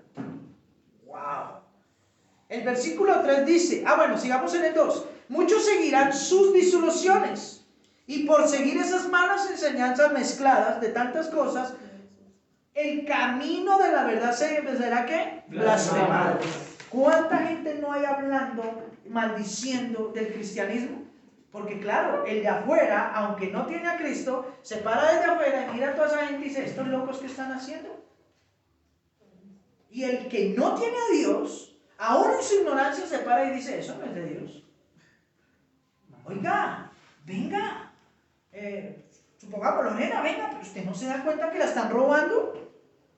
No, eso es fe, eso es fe. Venga, ¿cómo así que la tiran y la revuelcan al piso? No, es que usted no entiende. Y el impío que está afuera se está dando cuenta de lo que está pasando adentro. Y el que está adentro está ciego. Y el impío sale y dice, uy, si eso es así, yo no voy. Y empieza ¿qué? A blasfemar. Tramposos, mentirosos, ladrones es lo que son. ¡Locos! ¿No lo dijo Pablo en 1 Corintios 14? Venga, hermanos, que si ustedes hacen todas esas cosas tan locas, ¿no va a pasar la gente y va a decir, locos? Pero si más bien una persona entra y usted le explica el evangelio como es, ¿qué va a hacer? Lo más probable es que caiga a los pies, arrodillado, adore a Dios y diga, ciertamente Dios está en este lugar. Versículo 3. ¿Y por qué ellos hacen todas estas mezclas? ¿Por qué lo hacen? Por avaricia. Harán mercadería de ustedes con palabras que fingidas. Ay, Josecito, ¿cómo te queremos? Venga, no se vaya, quédese así, con Dios lo ama. Nosotros también, pero deje aquí una vez el diezmo, papito. Deje los 100,000. Y deje los 100,000. Y con palabras fingidas harán mercadería de ustedes. Así, hermano Brian, muy bien, ¿sí? Uy, esa cadena está, hermano, ofrende esa cadena. Ofrende el carro, hermano Marco. Que, o sea, ¿cuál es la falta de fe? Deje el carro para la iglesia. Con el celular. Sí. Con el Señor. Mire, yo he visto lugares donde la gente lleva las guitarras, pone las escrituras de la casa. ¿Quién dijo que el evangelio es así? Wow. ¿Lo dice la escritura o es algo que nos estamos inventando nosotros? Nadie lo dice. Y lo dice la cabeza de la iglesia después de Jesús, Pedro el apóstol. Y dice, y por avaricia harán mercadería de ustedes con palabras fingidas, sobre los tales, sobre ellos, ya de largo tiempo, la condenación no se tarda y la perdición no se duerme. ¿Saben cómo dice ese texto en la PDT? Dice de la siguiente manera, versículo 3, en la PDT. Lo que en realidad quieren los falsos maestros es quitarles su dinero. Totalmente. ¿Así o más claro? Ahí está, pastor, ahí está. Ahí sí, como dice, la sacó del estadio por eso. Me encanta esta versión por eso. Lo que en realidad quiere esta gente es sacarles, quitarles el dinero y explotarlos con engaños. No, totalmente. Y claro. Pero Dios les tiene preparada la condena desde hace tiempo y no podrán escapar de lo que los destruirá. Y recuerden que estamos hablando de las leyes judaicas. Pero obviamente ese pensamiento y ese mover judaico de torcer las cosas se mezcló y se metió al cristianismo. Mi amado hermano Brian, hoy cuando empezó, leyó un texto donde decía: y tengan en alta estima a los que les enseñan bien la palabra. La gente hoy honra al falso profeta. Le da todo. Pero cuando hay personas que tienen a un pastor que enseña bien, muchas veces lo desprecian, lo menosprecian, no lo tienen en alta estima, como dice la Escritura. Que eso no pase con ustedes, mis amados hermanos. Ahora, voy a leer otro texto. ¿Paramos o seguimos? Seguimos, está bueno, sigamos. Gloria sea al Señor. Sí, porque apenas voy en la segunda hoja y son 5, imagínense. Bueno, gloria a Dios. Otro texto. Seguimos. Otro texto. Dijeron los hermanos, hasta las 4 nos van a tener acá. No, vamos a avanzar un poco y si falta algo lo hacemos después en la siguiente enseñanza. Pero hermano Marco, después de la cábala todavía hay más. Hay más. Leamos primero este texto. Tito, capítulo 1, versículos 13 al 16. Vamos todos ahí. Tito, capítulo 1, versículos del 13 al 16. Dice la Escritura: este testimonio, Pablo le está diciendo a Tito, le está dando todas las normas para que él sepa cómo se deben elegir a los pastores, líderes y ministros de la iglesia. Le da unos requisitos, así como se los dio a Tito en primera de Timoteo capítulo 3. En Tito le dice lo mismo y viene diciéndole: mira, ellos tienen que ser así, irreprensibles, maridos de una sola mujer, el diácono debe comportarse así, los hombres deben de ser así, las mujeres deben de ser así. Y en el versículo número 13 dice así: este testimonio, es decir, todo lo que yo te acabo de decir, es que verdadero. Por tanto, repréndelos. Ay, no, háblele con amor a los hermanos. No, dice repréndelos.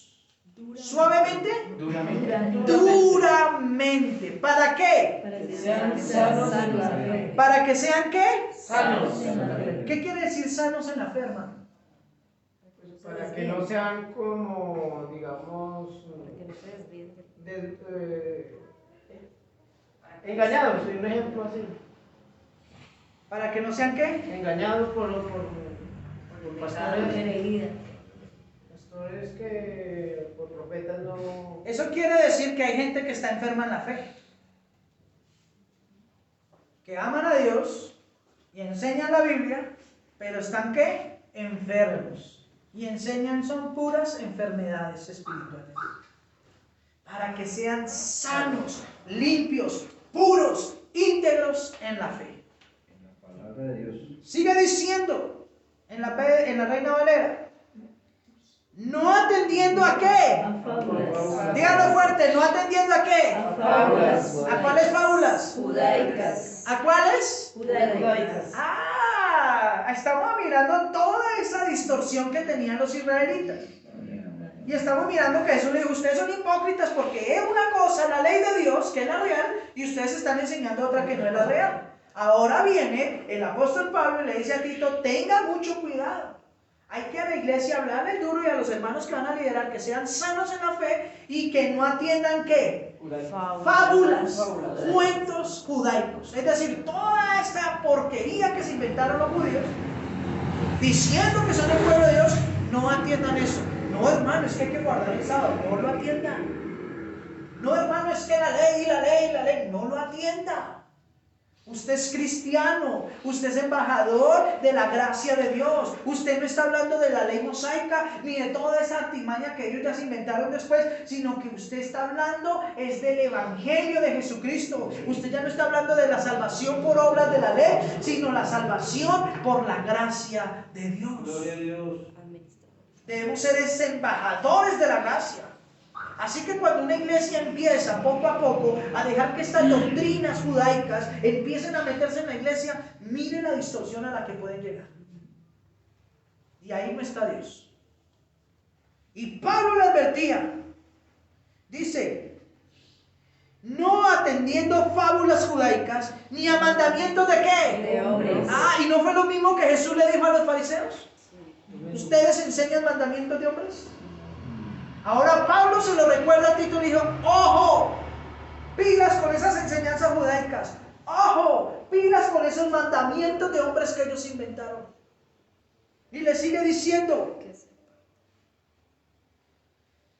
mandamientos de hombres que se apartan de la verdad. O sea, ¿esto trae verdad? No. Lo que hacen es apartar a las personas de la verdad escritural.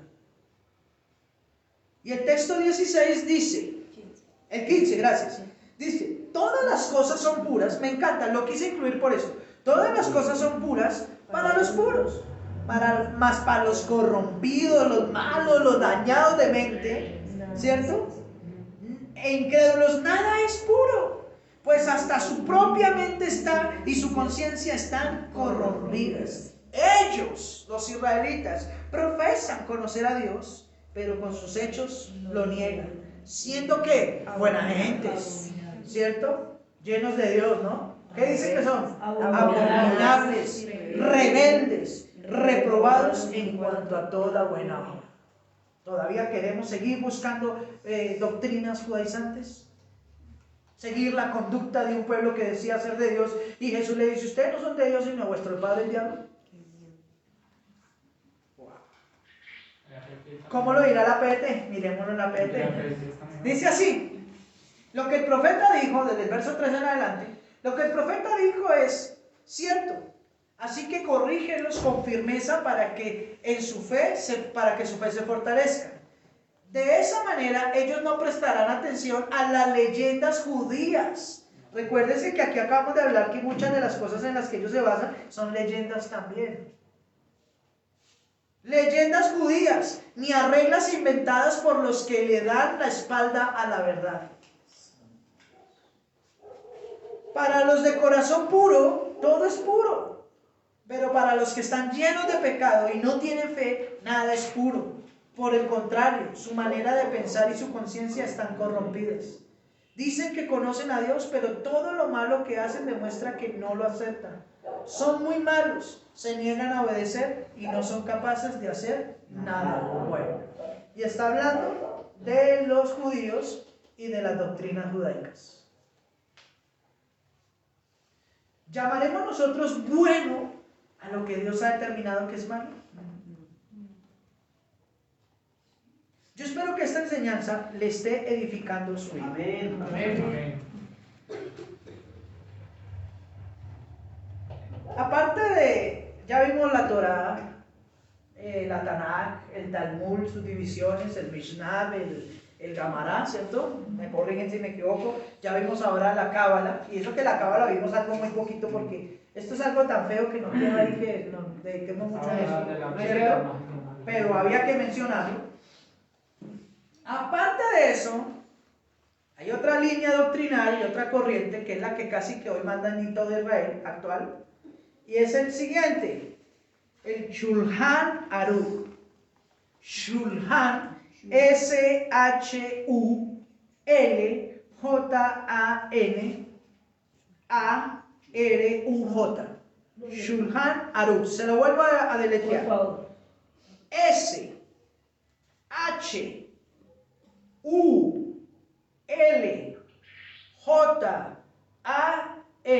Shulchan. Y la siguiente palabra es A-R-U-C-H. Aruch. El Shulchan Aruch. Literalmente, Aruch, con J al final. Esta palabra o esta frase literalmente en hebreo significa la mesa está servida. O una mesa servida. ¿Qué es el Shulchan Aruch? Es la recopilación, escucha bien, recopilación de normas y conductas de la ley judía.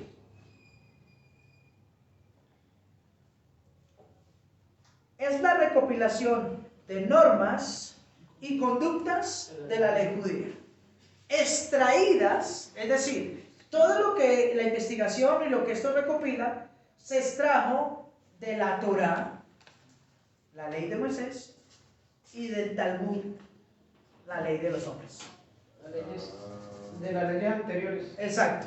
Es decir que, por eso es que hoy en día las doctrinas judaizantes hablan del Antiguo Testamento y hablan de toda esta mezcolanza, porque se basan en el Shulchan Aruch, que es la recopilación, ¿cierto?, de las doctrinas y de todo lo que hay en la Torá y de todo lo que hay en el Talmud, de lo que hay en la ley escrita y lo que hay en la ley oral. Y lo mezclaron y hicieron un solo libro.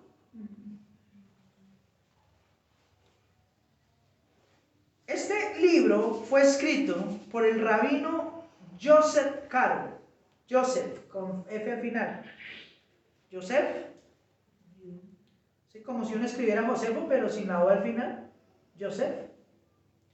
Joseph Caro. En el año, óigase bien, 1565. Es decir, mientras en Europa estaban Lutero y Calvino en la Gran Reforma, este rabino estaba haciendo su propia reforma de las escrituras hebreas y estableciendo los parámetros para la nueva línea de judaísmo que hasta el día de hoy funciona. Él fue el que lo escribió. Él fue el que redactó ese libro. El rabino Joseph Caro, en 1565. Joseph Caro. Su resolución, es decir, su escrito, o cuando dice aquí su resolución, quiere decir la interpretación que dio de estas cosas, su interpretación alágica. ¿Qué era la alágica? Lo acabamos de ver, ¿no se acuerdan? Era el código legal, acuérdense, ¿cierto? La alajá. Entonces, la resolución o la interpretación alágica, es decir, que él le da de esa ley penal, es aceptada por todas las autoridades rabínicas desde esa época hasta el día de hoy. La interpretación que él le dio a las leyes penales y sociales y a todo lo que él hizo es aceptado hasta el día de hoy. El Shulchan Aruch es un libro que se basa en 4 tomos. 4 tomos. El primero de ellos, lo voy a deletrear, el primer libro o tomo que hacen parte del Shulchan Aruch es el siguiente, lo voy a deletrear palabra por palabra. O-R-A-J,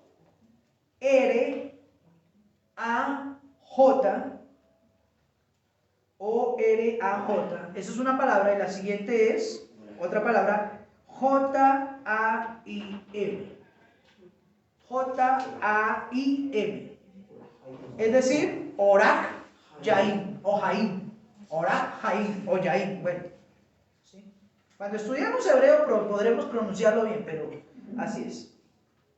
Este primer tomo habla acerca de los siguientes aspectos. Habla de lo que es el ciclo de la vida. O sea, cómo es que el hombre nace, crece, muere, se reproduce. Bueno, todo lo que tiene que ver con el ciclo de la vida. O sea, y hay enseñanzas de todo eso. También hay enseñanzas acerca de cómo deben ser las oraciones. ¿Se da cuenta? Ya no es lo que nazca en su corazón, sino un estándar, estandarizada las oraciones. Y Jesús dijo en San Mateo 6, no hagan vanas repeticiones. Pero bueno, ellos hacen otra cosa. En ese Orat Yain o Jaim también están compiladas todo lo que tiene que ver con las festividades. Los días, las fechas, las formas, todo lo que tiene que hacerse. Entonces, todo lo que hacen hoy en Israel de festividades lo hacen basado en este tomo, en el Orat Jaim del Shulchan Aruch. Impresionante. También tiene estandarizado todo lo que tiene que ver con los ayunos. Entonces, los ayunos son así, así, así, de tal forma, bueno, todas las ordenanzas. En este tomo, el Orat Yain, está compilado también todo lo que compende a guardar y las prácticas que se deben guardar dentro del Sabbat, es decir, el día de reposo. Este libro no fue escrito por Moisés. Este libro fue escrito en 1600, o sea, hace 500 años atrás, por un rabino, por Joseph. Y esto es lo que siguen los israelitas hoy en día. Aparte de eso, en ese tomo están estipulados todo lo que son leyes y todo lo que determinan las bendiciones para los israelitas. En ese solo tomo. Las bendiciones. Es decir, cómo se adquieren, cómo deben buscarlas, cómo se logran. Ahí está. El segundo tomo de este libro, del Shulchan Aruch, es el Yored Dea. ¿Cómo se escribe? Se escribe la Y de yuca, ¿no? ¿Cómo es que le dicen a la Y de yuca? La Y, gracias. La Y, la O, R, E. Con tilde en la E. Sin letra. Sin letra solamente. Lloré, sí. Y, O, R, E. Tilde en la E. ¿Listo? Y la siguiente palabra es D, E, A. Con tilde en la A. Dea. Sí, pero DEA. Bueno, no una institución gubernamental, sino el libro. ¿Listo? En este libro, o en este tomo de ese libro, están compilados los mandamientos, la doctrina, las ordenanzas sobre el luto. ¿Cómo se debe guardar luto? ¿Cuánto tiempo? Bueno, todas estas cosas, ¿sí? Todo lo que tiene que ver con el luto. Por eso lo lloré. Sí. Y también se habla de leyes relativas con relación a cómo deben ser manejadas las matanzas de los animales. Es decir, cómo deben matarse, no solamente los del sacrificio, sino generalmente los que ellos comen. Eso no es que llegaron y mataron al animal, no, todo tiene que ver, todo es un ritual. Para comerse un cordero o un animal, todo es un ritual para ellos. Usted va a un restaurante en Israel hoy en día y ellos, aunque venden pues la comida que tengan que vender, todo lo hacen basado en un ritual. Tienen que prepararlo, matarlo en determinado al ritual que este libro establece. Nosotros una vez matamos pollos para unos rabinos.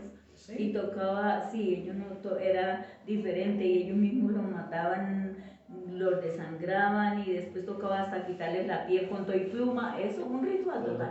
¿Sí ves? Vea, aquí Sí, ya. la verdad. Y eso está basado en las enseñanzas de este Yo libro, no sabía. de cómo lo determinan, ¿cierto? Ahora, ¿qué más enseñaba este tomo de este libro? Ellos enseñan sobre el Shehita. Shehita. ¿El qué? Shehita. S-H-E-J-I-T-A. Shehita. Es decir, es toda la normatividad que tienen los israelitas basados en este libro sobre alimentos que son permitidos y los que son prohibidos en Israel. ¿Cierto?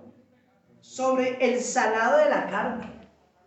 ¿Cómo se debe salar la carne y hasta qué punto se debe salar y qué no? ¿Cierto? Y la prohibición que hay en Israel de las mezclas es de mezclar lácteos y carne.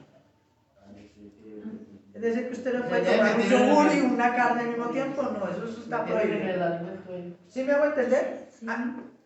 Hay toda una serie de prohibiciones. Ahora miran cuáles son. No, hermano, eso va para un tema muy largo.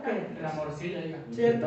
La morcilla. Eso ya no menciona, papi. Eso es Eso es. Ellos no pueden comer pez, sino Entre otras conductas. Entonces tiene que ver con casi todo lo que es lo que es los actos ceremoniales del luto, de cómo debe ser guardado, enterrar a una persona, cuál es el luto que deben tener los hombres, las mujeres, porque son distintos, el luto que deben tener la esposa, los hijos, qué se puede pasar después de eso. Bueno, todo eso, y también todo lo que tiene que ver con la matanza de animales, cómo matarlos, y también con todas lo que tiene que ver con alimentos, lo que se permite y no se permite al ingerir alimentos.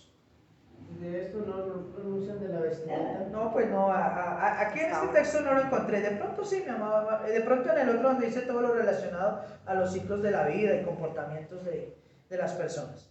El tercer libro, mis amados hermanos, o el tercer tomo de este libro, más bien, lo voy a ir deletreando. Son 3 palabras. La primera palabra es la siguiente: E, V, E, N. Eben. Eben. E-V-E-N. V. La segunda palabra es H-A y con una comilla, no tilde, con una sola comilla después de la A. Eben-Ha. Y la tercera palabra es E-Z-E-N. Ezer. Eben-Ha-Ezer. ¿Sí? Eben-Ha-Ezer. ¿De qué trata este libro o este tomo? Aquí están todas las prescripciones, normas, leyes y bueno, todo lo relacionado a las relaciones entre el hombre y la mujer. Cómo se deben relacionar los hombres y las mujeres. Están incluidos también todas las leyes, ritos y normatividades sobre el matrimonio, el divorcio y todas las demás relaciones que puedan haber entre un hombre y una mujer. O sea, adulterio, fornicaciones, uniones libres, bueno, todo esto, ¿sí? Y cómo se debe manejar, qué es permitido, qué no es permitido. A mí me parece interesante, y voy a hacer un paréntesis aquí, que desde esa época ya los rabinos casan gente. Hacen una ceremonia parecida al catolicismo y, bueno, ¿sí? Donde vienen testigos y los citan unas palabras y hacen un ritual y los casan. ¿Cierto? El problema es que cuando usted va a la escritura, ahí me va a meter en camisa no se va, Pastor Robinson, ¿cierto? Para que de pronto vea este video. Cuando usted va a la escritura, en ninguna parte de la escritura usted encuentra un matrimonio realizado así. Nunca va a encontrar un sacerdote, un fariseo, un rabino casando a alguien. Ni un apóstol. Ni un apóstol siquiera. Pastor, ¿cómo así entra el matrimonio? Yo les dije que dentro de poco viene el tema de los matrimonios acá en la iglesia, según la óptica bíblica. ¿Amén? Amén. Entonces, pero ahí les doy esa perla. Pastor, ¿y las bodas de Canaán? Porque la Biblia habla de bodas, sí, vaya y revise usted qué era el concepto de una boda. Entonces, ¿quién instituyó el matrimonio? El matrimonio lo instituyó el Señor Dios Todopoderoso cuando unió a Adán y Eva, y les voy a dar la perlita. ¿Cuáles son las 2 o 3 causales para que delante de Dios alguien sea reconocido como un matrimonio? ¿Cuáles son las causales bíblicas? Dejará padre y madre. ¿Qué le dijo Dios a Adán? Por tanto el hombre dejará, es decir, se irá de su casa para, decimos nosotros en nuestro término coloquial, hacer un rancho aparte, ¿cierto? Dejará padre y madre. ¿Y qué hará? Se unirá. Se unirá. ¿Cómo es que se une el hombre y la mujer? Una sola carne. En una sola carne. Se unirá a su mujer. ¿De qué está hablando? Del acto sexual. Se unirá a su mujer. Y al unirse a ella y al estar apartados de sus casas, serán una sola carne, un solo hogar, una sola familia. Pastor, entonces puedo salir corriendo y a buscar una mujer que yo quiera y me uno a ella y ya sé. No. Pablo en 1 Corintios, en el capítulo 7, ya empieza a hablar a más profundidad y le dice, venga, es que en la ley había una cosa, ahora el que está soltero, cásese. Porque es mejor casarse que andarse, ¿qué? Quemando. Pero es interesante y yo sé que a ustedes les va a gustar mucho este tema cuando lo desarrollemos. Y ojo porque va a ser un tema de pronto de unas 2 o 3 enseñanzas. En uno solo no me puede ver todo.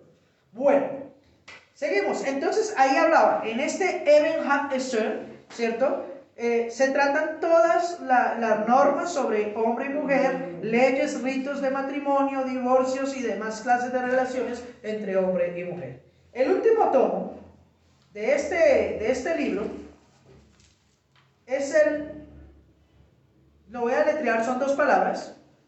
La primera es J-O-S-H-E-N.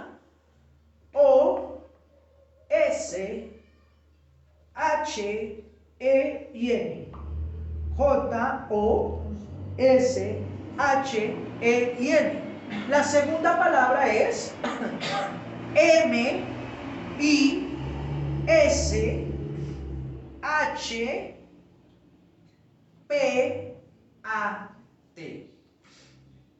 Lo que quiere decir que el libro se llama el Yosef Mishpat. Yosef Mishpat. Perdónenme la pronunciación. Yosef o Joshem, ¿cierto? Yosef Mishpat. Ese lo citan mucho. Listo, lo citan Sí. mucho. ¿Y qué es el Yosef Mishpat? ¿Saben por qué lo citan mucho? No, señor. Porque este es el compendio de esta ley ya se me olvidó el nombre del libro, ¿cómo es? Del Shulchan Aruch, ¿cierto? Shulchan Aruch o Shulchan Aruch. Esta parte del libro o este cuarto tomo habla de todos los derechos públicos, penales y privados en Israel. Es decir, es toda la ley social, civil, jurídica, penal de Israel. Habla de todo lo relacionado con las cuestiones procesales, con obligaciones, con contratos, sucesiones, derechos de tutela, bueno, y todo lo que tiene que ver con el ámbito penal y jurídico en Israel. Todo esto lo enseñan los rabinos y fariseos. ¡Wow! Los mismos a los que Jesús les dijo, ¿ustedes son qué? Hipócritas. Ahora, hay algo bien interesante. Cuando tú revisas todo el Antiguo Testamento, usted no encuentra que alguien hable de un rabino o de un fariseo. Y pasa usted el libro de Malaquías y se va al Nuevo Testamento, y cuando entra Jesús entra en escena y le tocó de una vez emprender debates con esta gente. Los rabinos y los fariseos fueron movimientos de enseñanza que aparecieron entre aproximadamente unos 300 años antes de Cristo. Recuerde que entre el libro de Malaquías del Antiguo Testamento, el último libro del Antiguo Testamento, y el libro de Mateo, que es el primero del Nuevo Testamento, pasó un lapso aproximado de 450 años. En esos 450 años, ustedes tienen que entender que el pueblo de Israel había sido ¿qué? Esclavizado, llevado cautivo a los reinos de Asiria y de Babilonia, y después Dios permitió que ellos volvieran a Israel. La nación de Israel se había dividido, se había convertido en dos reinos, reino del norte, reino del sur, ¿cierto? Y estos dos reinos habían sido cada uno esclavizado por cada uno de estos imperios. Luego de un periodo aproximado de 70, 100 años aproximadamente, estos dos reinos volvieron a ser liberados por sus opresores y vuelven ellos nuevamente a la tierra de Israel, y ya no vienen como dos reinos, sino que se unifican todos nuevamente bajo la nación de Israel. Como uno de estos dos reinos era el reino de Judá, ¿cierto? O el reino del sur, el reino de Judá, ahí fue donde empezó a los israelitas a llamarse judíos. Porque a los israelitas, los del reino del norte, eran los del reino de Israel, israelitas. Y los del reino del sur, el reino de Judá, eran judíos. Cuando vuelven, después de la cautividad, y vuelven y se unifican como una sola nación, entonces el término Israel y judío se aplicó para todos. Ahí es donde empezó el término judío, por si no sabían. Ahora bien, ellos llegan y lo primero que hacen es tratar de que empiezan a construir el templo nuevamente, porque había sido destruido, y empiezan a reconstruir sus ciudades y a levantar nuevamente su nación. Ahí entran en escena personas como las que mencioné antes, Esdras, Nehemías y otros líderes religiosos que unifican la nación y empiezan a enseñar las doctrinas judaizantes. Ahora, en esa época, cuando ya no hay más profetas, cuando Malaquías es el último profeta, y ya no hay más otro profeta ni quien enseñe al pueblo de Israel, pasa algo bien interesante. Se levantan y empiezan a formarse en Israel los movimientos de los fariseos y de los rabinos, que poco a poco ganaron puestos, lugares de honra en la nación, hasta llegar a convertirse en los únicos con la autoridad de enseñar la ley en Israel. Y ojo a esto, porque ¿de dónde salió el concepto de formar grupos de enseñanza? Ellos venían de Babilonia y esos grupos existían en Babilonia, y los líderes allá eran los que tenían sus grupos, los llamaban de otras maneras, enseñaban su fe, su religión, su adoración a los reyes y a dioses paganos, y ellos fueron los que manejaban el concepto de las sinagogas, los babilonios. En Babilonia era donde estaban las sinagogas, donde se reunían para hablar todos los asuntos de culto, de adoración y de aprendizaje de sus leyes o conductas espirituales. Este pensamiento se filtra en los israelitas que llegan nuevamente a Israel, y ahí es donde empiezan los movimientos de los fariseos, de los rabinos, aparte de los sacerdotes. O sea, en Israel solo había una ley y una autoridad espiritual. ¿Eran quiénes? Los sacerdotes y los levitas, los descendientes de Aarón. Ahora resulta que cuando ellos vienen, forman y crean nuevas autoridades religiosas. Y usted entenderá que Jesús casi nunca se confrontó a un sacerdote. Jesús casi nunca peleó ni debatió con ningún sacerdote. Nicodemo era sacerdote, pero Nicodemo no vino en calidad de pelea ni nada, sino de aprendizaje. Mientras que él a los fariseos y escribas sí les decía hipócritas, mentirosos, tramposos. Y el problema es que tomó tanto poder el movimiento de los rabinos y de los fariseos, que ellos ya los sacerdotes no podían hacer nada, sino era con el aval de los rabinos. ¿Sí se dan cuenta cómo se distorsionó todo? Y estos puestos y estos cargos de religión y de poder y de autoridad espiritual en Israel no fueron establecidos por Dios. Aparecieron en una época que son llamada la época oscura, la edad oscura de Israel, que era una época donde no tenían reyes, y cada quien hizo lo suyo y se reconstruyeron como nación. Y como cada quien andaba por lo suyo, no había rey, por eso fue que en esa época llegó el Imperio Romano y los subyugó, porque ellos no tenían un orden claro. Impresionante. Ahora bien, sabiendo todo esto, hermanos, ¿se da usted cuenta del peligro que representan las doctrinas judaizantes en medio de la iglesia? Porque ni siquiera los que hoy enseñan acerca de guardar el sábado y leyes y todo eso, ni siquiera ellos saben todo este menjurje y toda esta mezcolanza, y ellos sencillamente repiten como loritos lo que escuchan de otros sin saber de dónde realmente viene. Y les dicen, no, es que mire, la ley, la palabra de Dios lo dice, y como en algunos textos parece que lo dicen, entonces así lo dan por sentado. Y niegan, dice Pedro, y con estas doctrinas niegan ¿a quién? A Jesucristo, al Señor que los rescató. Tengo muchas citas bíblicas, pero quiero que vayamos solamente a una última. Efesios capítulo 2, versículos 14 al 16.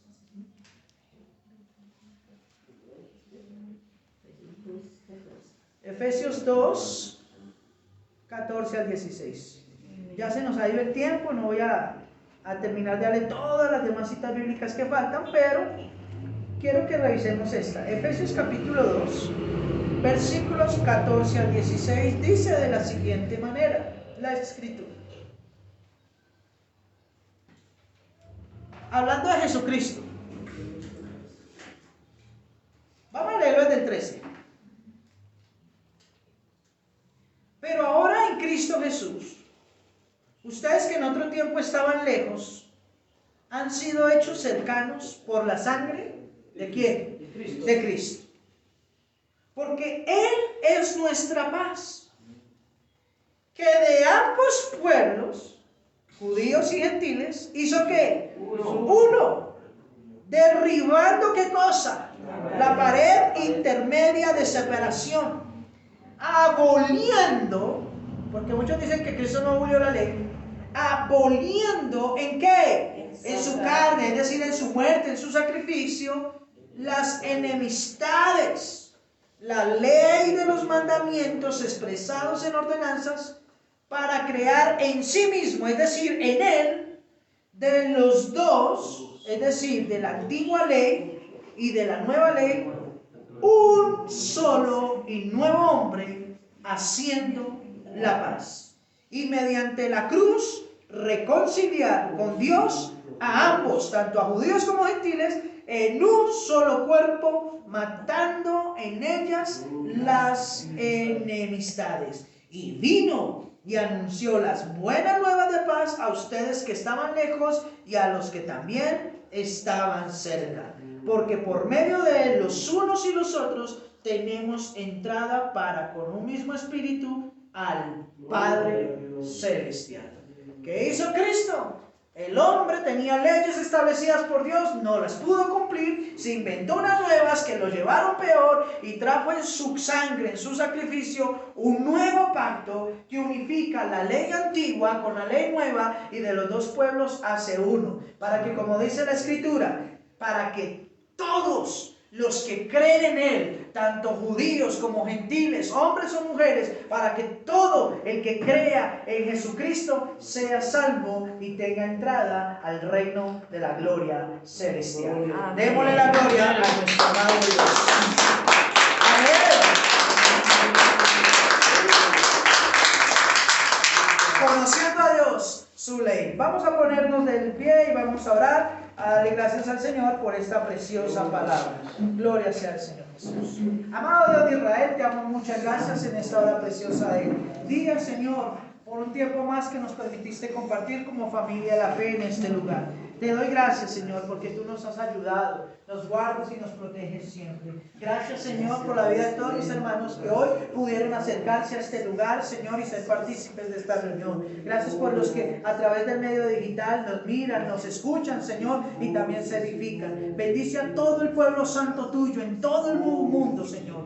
Guárdanos de estas peligrosas doctrinas, de estas herejías destructoras, de estas fábulas, de estas leyendas, Señor, que poco a poco hayan cada vez más cabida dentro de la iglesia y están llevando a muchos a la perdición. Señor, te alabo y te bendigo y te doy gracias porque nos das conocimiento y porque nos enseñas tu verdad. Gracias, Señor Jesús, porque al conocer tu verdad somos libres y podemos andar rectamente delante de ti. A ti, el único y sabio Dios, sea la gloria y la honra por siempre y para siempre, en el nombre que es sobre todo nombre, en el nombre de tu Hijo amado Jesucristo, nuestro eterno Salvador. Amén y amén. Gloria a Dios.